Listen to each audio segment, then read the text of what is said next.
Yes, it is. Okay, so Jason's been out here cleaning up our barrels that got burned. So this one with the blue, that's the one that we had on fire bricks up off the ground. This was the bottom where the fire was in the barrel. Yeah.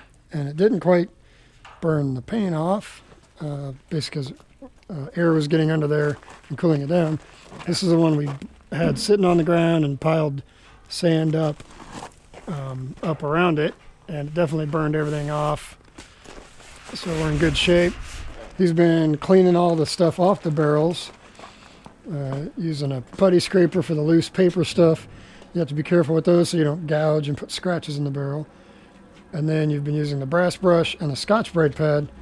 And do you have tips for where one works better than the other? I mean, pretty much like all dusty, loose stuff, the Scotch-Brite pad is pretty much good for everywhere except where you've got like the dried-on clay. Mm-hmm. Where the dried-on clay is, a stiff bristle brush is probably going to get it off quicker. Meaning baked on. Yeah, kind of. I mean, yeah. there's dry clay, and then the difference is kind of where it's been baked on. Yeah, a little bit, but yeah. I mean, it's not. It's pretty much just dry clay on the surface. It's not really. I don't think it's really cooked to the surface. It's just clay, dry clay that's stuck to it. So I'm going to wet my Scotch-Brite pad down, and then I think once I moisten that stuff, I mean, it's not fired clay. You know, the burning of the barrel didn't get that hot. I have seen it get that hot in burning a barrel that it can do that, but I don't think it did it this time. So if I wet that down, I bet it'll all scrub off really easily. Okay. And then we're going to cut this bottom plate. This is our bottom barrel right now. It's upside down. We're going to cut the bottom out. This will sit on the duraboard. The riser will be right here. Obviously, the bottom of the riser will be right here. So Jason's going to cut the bottom of the barrel out.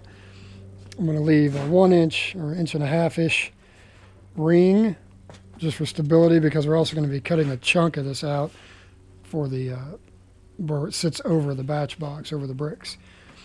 So now we're going to test our little bricks we made yesterday to see what we like on ratios. And we're going to decide how much perlite and straw to add for our first insulating layer of cob.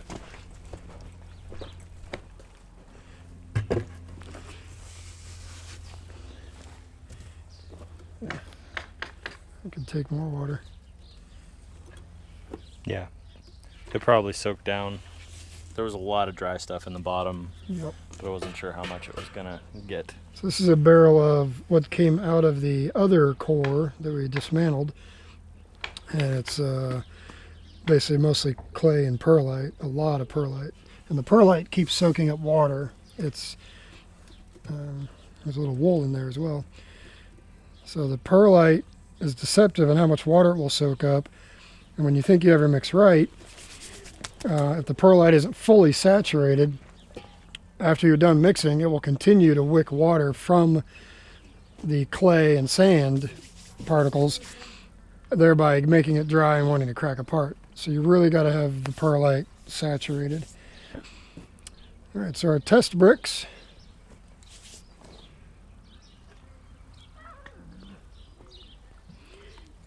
So this is our 4-to-1 sand to clay. It's kind of powdery.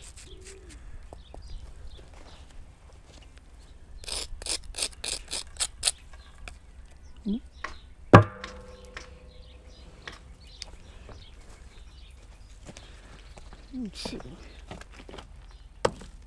And crumbled apart from 3 feet.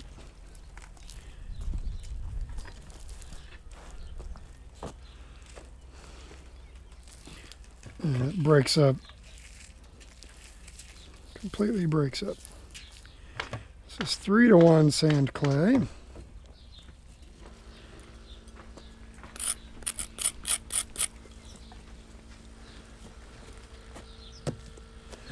Doesn't even take shoulder height.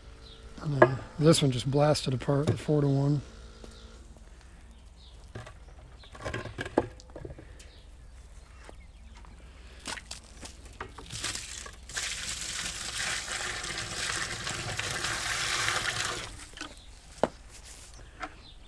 This is our 5-2, which is 71% sand. So we got 80%, 75%, 71, and then 67 with the 2-to-1.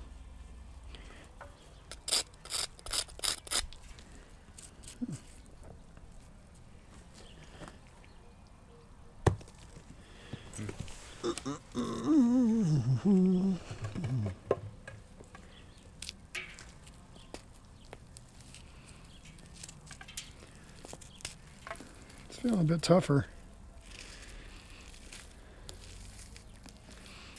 And of course, straw is the thing that gives it the tensile strength and acts like rebar in concrete. So 2-to-1.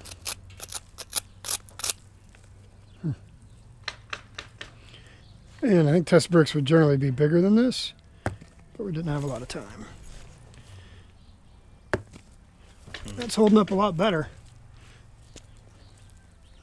Stuff still seems pretty brittle. Well, it's going to be, there's small bricks and there's no straw. A little bit of moisture inside, still a little dark. So if you get too much clay, it'll start cracking because the clay just starts cracking. The sand holds that together.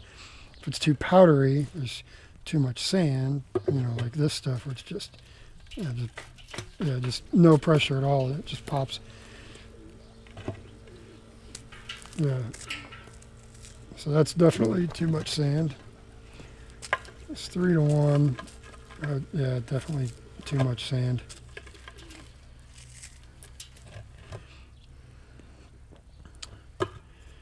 And then 5-to-2. Yeah, this is the 3-to-2. 3-to-2.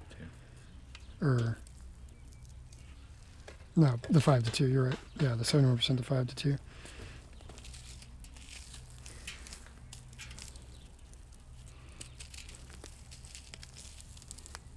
And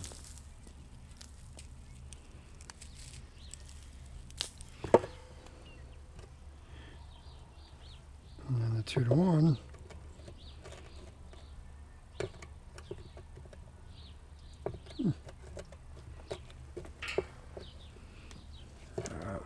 There we go. It was like that. Just want to make sure it's from the right brick. Yeah. Okay, 2-to-1. Yep.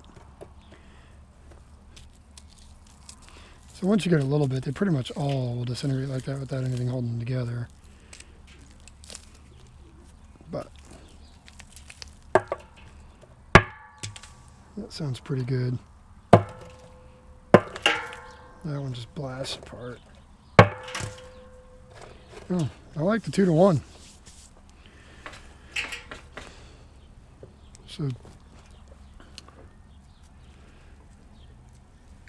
So I think what we should do is take we'll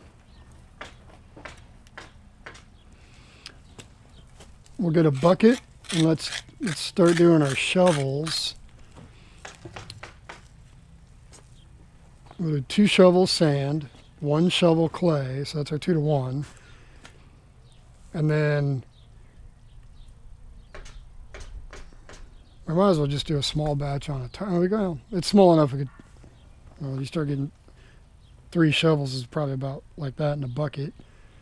Might be, well, we could just mix it with the drill, I suppose. Yeah, for the test. So yeah, we'll do, yeah, even if it takes both of us. So the 2 sand, 1 clay, and then I'm thinking, let's see, this is no sand, so it's perlite and clay.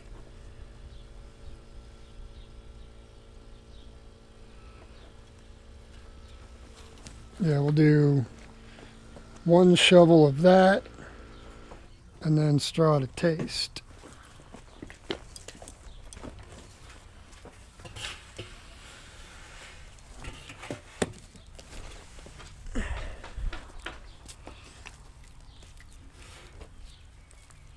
I'm curious if our fire clay is more brittle than other options.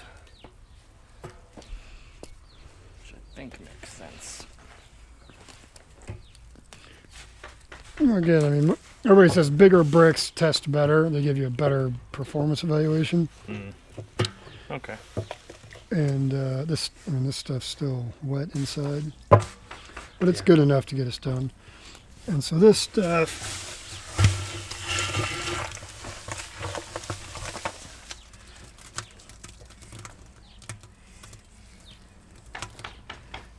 I mean, so that's a little more clay. That's, so I was saying 2 sand, 1 clay. It's perlite. Yeah, let's just start with 2 sand, 1 clay, 1 shovel of this. I might need a little more sand because we're adding more clay because of this, but it's not much. And then we'll see what we like of that, and add water to taste, and then we decide if it gets more sand or more clay, and then we add straw, or we see if I can add more perlite. I wouldn't mind getting insulating layer almost 50% perlite. And that's what Matt does in the ghetto casting stuff, but of course that's usually held together by a form, and there's furnace cement in it, which helps it bind together. But we'll have bench gravity on top. I mean, we'll have plenty of cob on top of this and around the perimeter of it. Also, another thing that I thought of, I mean, this clay is going to have a different color. So. This is all inside. It's all internal. Okay. There won't be any of this showing. All right. Yep. All right. So I'll get our shovel out here. Let's see, 2, 2, 1,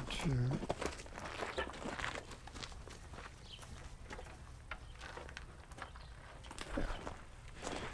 I'll grab the drill. We're doing this right now, barrel on hold? Yeah. I just want to get an idea of what we can do with perlite and ratios. Because really, if I do 2, 2, 1 on that, I'd almost like to see 3 of this go in there, which would mean definitely more sand. So that'd be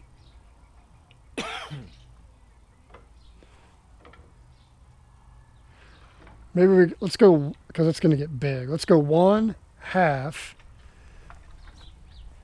and then we can do 1 of this, and then we'll mix it up and see what it looks like.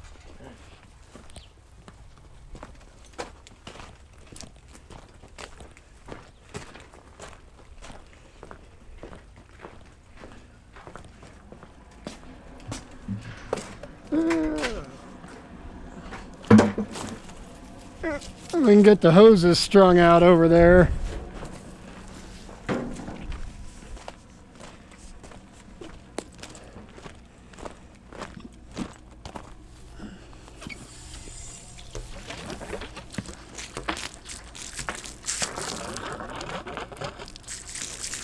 How we doing? Good. Test batches of oh, okay.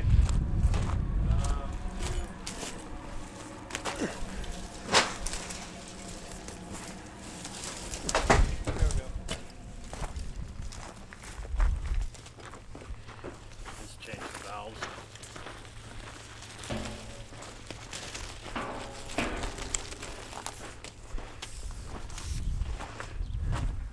We can just throw the green one on from here. That won't get us far enough. I'll grab the nozzles and the drill.